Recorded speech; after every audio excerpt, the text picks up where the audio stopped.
Good morning, my dear students. I wish and I hope that no one among you is infected by this coronavirus, and I hope that you're going to be safe. Anyway, this is going to be another way of dealing with each other. I mean, this is a lecture given to you, from very far, and I hope that you are going to benefit by this new experience. Anyway, I think I'm going to talk to you about phonetics once again in a very brief way, because we had a lecture concerning this PPT presentation, and it's going to be just the first one. Afterwards, I will be dealing with a whole series of lectures, introducing the different chapters that we are going to cover during the whole semester. The first lecture, consists, it deals with phonetics, of course. How do we make sounds? And when we talk about sounds, we include in it two major, categories of sounds. We include both consonants and vowels.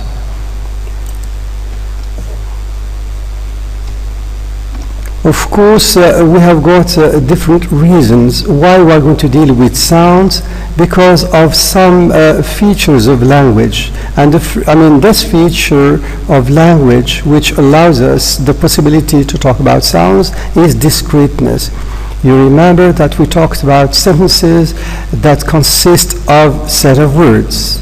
For example, the man will rewrite the letter. It's possible to divide this sentence into words: the plus man plus will plus rewrite plus the plus letter. Okay?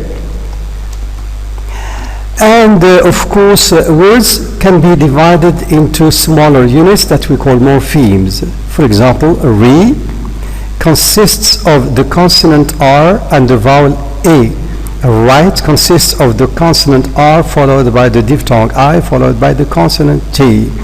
What we notice here is that the words can also, the morphemes can also be divided further into separate sounds. So which means that the sounds are the smallest units out of which we compose morphemes, and morphemes are higher units out of which we compose words, and words, of course, can be taken together to form sentences.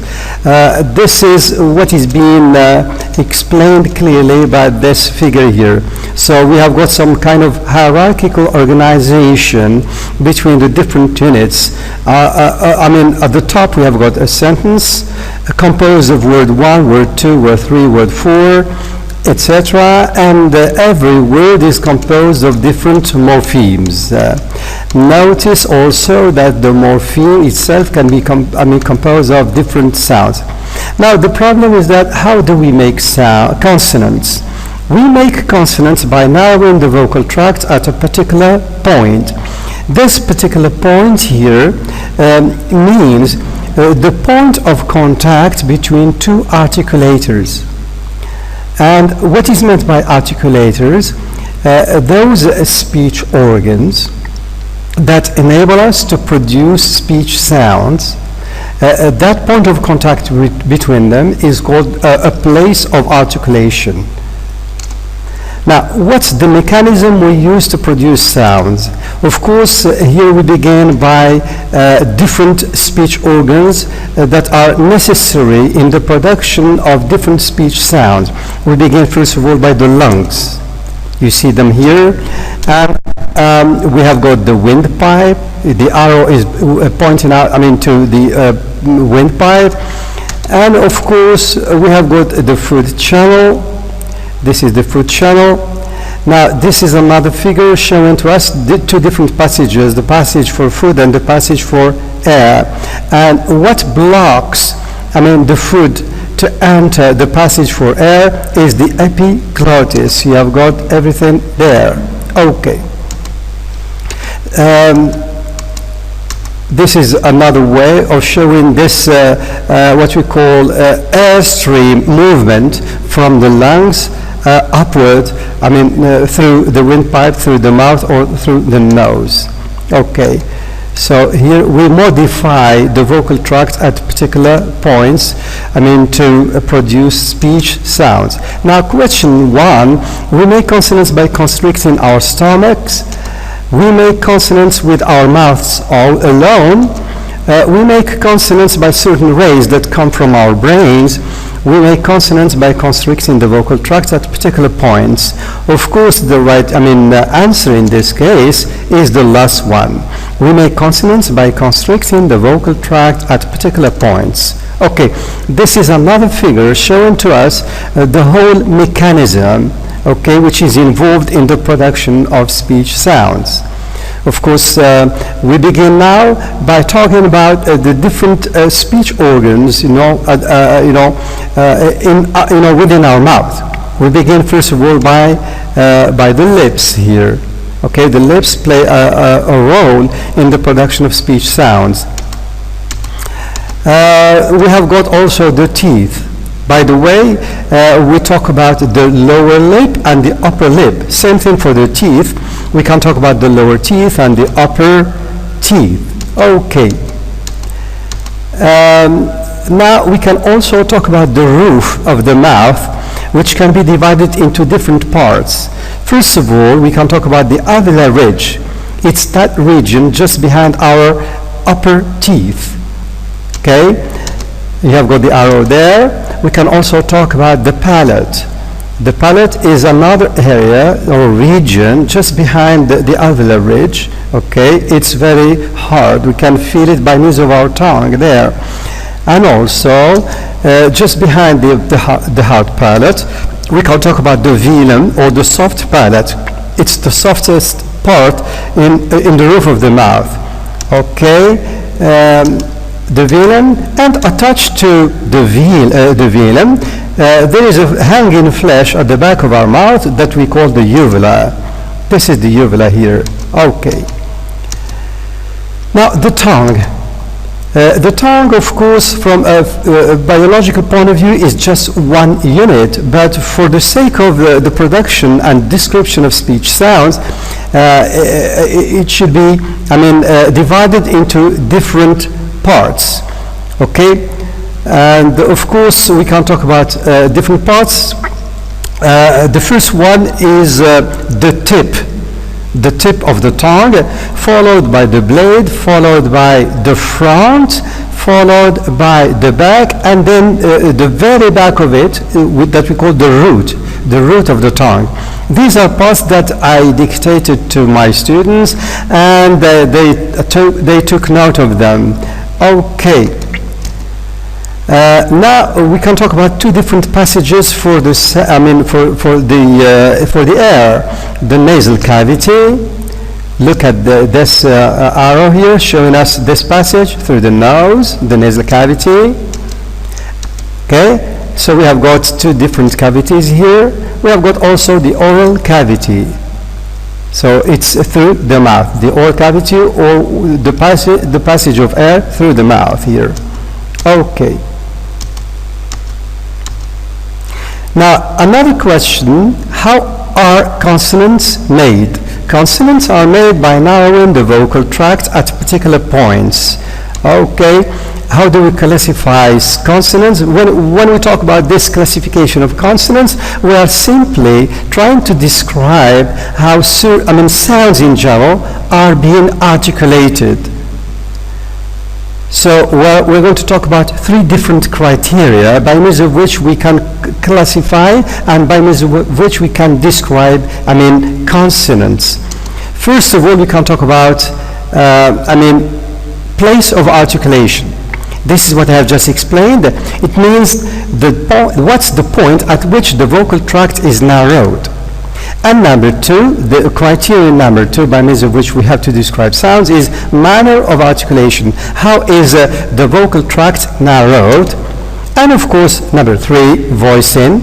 Here we are talking about the vocal cords, whether they are open or closed, According to these three criteria, we can obtain different categories of sounds here. Okay? Now here there is a certain figure showing to us our vocal cords and how they work and how they give shape to different speech sounds that we produce. Look, the vocal cords, open and close. Okay, this is another way, a clear picture of our vocal cords while, working there, okay? So how do we classify consonants? Place of articulation, remember place P, number 2 manner, and 3 voicing. So just remember P and V. This is a very short way to remember these three criteria, P and V, place, M manner, V voice. So we can talk now about different classes of sounds according to how they are being produced or articulated, taking into account the three criteria just mentioned, place, manner, and voice. So first of all, let's begin by different places of articulation. We can talk about the first one, bilabial consonants. They are formed by the narrowing of the vocal tract by the lips. For example, P in pat, B in bat, M in mat, they are bilabial because the three consonants are being made or produced or articulated by if you like let's say closing our two lips, the lower lip and the upper lip. Okay, this is what is meant by bilabial. The two lips are involved in the production of the bilabial sound, bilabial. Now, we have got labiodental sounds or labiodental consonants. They are formed by the narrowing of the vocal tract by a combination of lips and teeth. Okay, and teeth, not the lips. Just omit this, the last word here. So we have got the lower lip and the upper teeth. This is the case, which is shown through the production of f in fail, v in veil. Okay, this is it here. Okay. Now, another place of articulation, alveolar consonants are formed by the narrowing of the vocal tract at the alveolar ridge. T in tap, s in sap, n in nap. So it's the blade of the tongue which is raised towards the alveolar ridge. Just remember the different parts I introduced to you in our lecture in order to remember the different parts of the tongue here. So we have got, once again, I'm going just to mention them very briefly. So we have got the tip of the tongue. Just behind it we have got the blade. Just behind the blade we have got the front.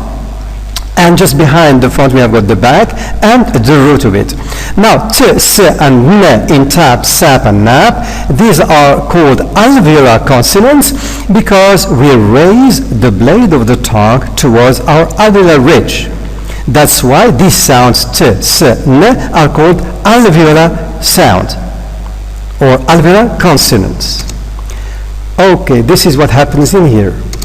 Now, another category of sounds that we call interdental consonants, such as th and th. These two sounds are produced by putting our tip of the tongue between our teeth, both the lower and the upper teeth here. Okay. Alveolo-palatal consonants, or in some books, they are called palato-alveolar consonants. These are formed by narrowing of the vocal tract between the alveolar ridge and the hard palate here. But we raise the blade and part of the front of the tongue there. Okay, so these are the cases of sounds in ship, sh in ship, and ch in chip, and j in jip. Now we can talk about velar consonants. These are formed by the narrowing of the vocal tract at the velum. By the way, the velum, you know that it's called a soft palate. So words, that contain these sounds like cap and k, there is a velar consonant. Gap and the g in gap is a velar consonant, and sing is a velar nasal. K, g, n are velar sounds because we raise the back of tongue towards the soft palate or the velum. Okay. And we talk about uvular consonants. Uvular consonants, do not exist in English, but they do exist in other languages, like Arabic. So, q in qird, q, this is formed by the narrowing of the vocal tract at the uvula. And so, words which are produced at that particular point are called uvular consonants. Okay, uvular consonants. Now, question number 2.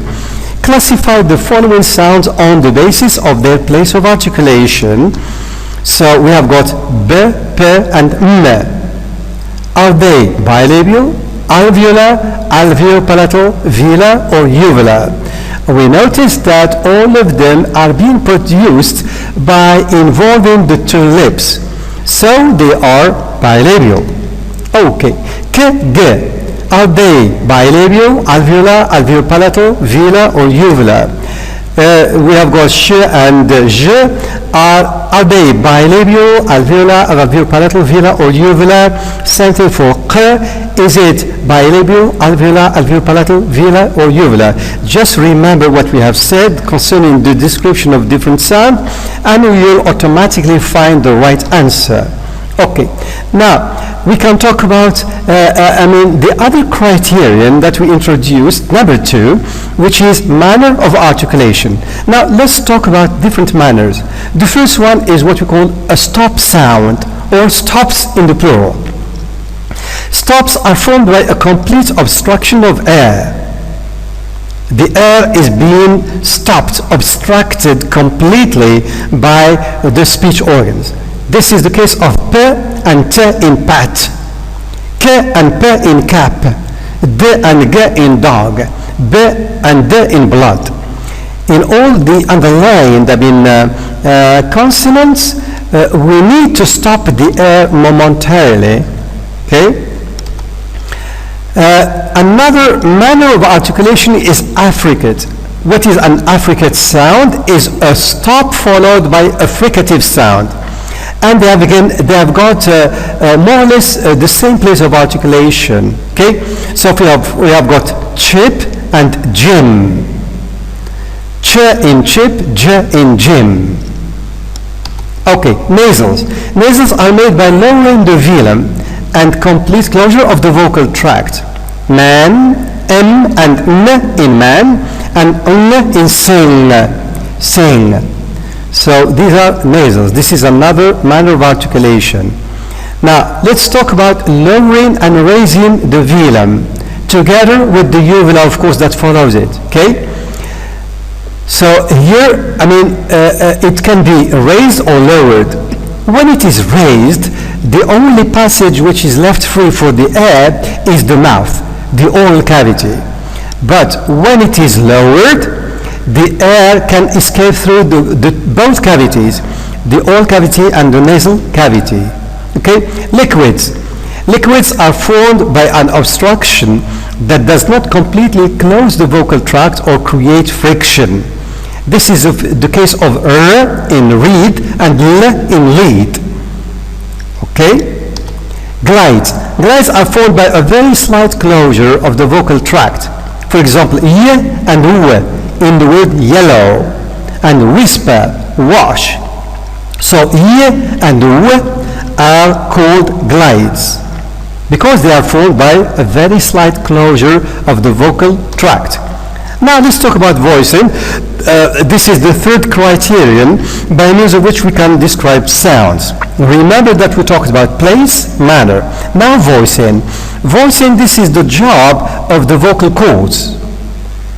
So, voiced sounds are characterized by the closure of the vocal tract. It's not, closure, but, there is a rapid movement of closing and opening by the vocal cords. This is what gives us a vibration. Okay? It's not the closure that you have got here, by a rapid closing and opening of the vocal cords. And this is what gives us, number one, sound. So just correct this. Voice sounds are characterized by a rapid closing and opening of the vocal tract. Of course, this is done by involving our vocal cords. Now, voiceless sounds are made without closing the vocal tract. The passage between the vocal cords is left open, so the air is left free through them. And in this way, we obtain voiceless consonants. So, voiced consonants are obtained when we have got vibration. Vibration obtains when we have got this rapid closing and opening by the vocal cords. Now, voiceless sounds are being obtained when the two vocal cords do not work, they are at rest, there is a wide opening left between them. Okay? And this is what happens there. Okay? Look. Okay, when we have got this rapid closing and opening, this is what gives us vibration. But when we have got just opening, a wide opening left between the two vocal cords, here we obtain voiceless sounds. So here we have got a case of our vocal cords, vibrating here, okay? That's all as far as this first lecture is concerned. I would like to move on to the next lecture. Okay, I hope that you have, tried, to get the main points of it, and to remember what we talked about, before.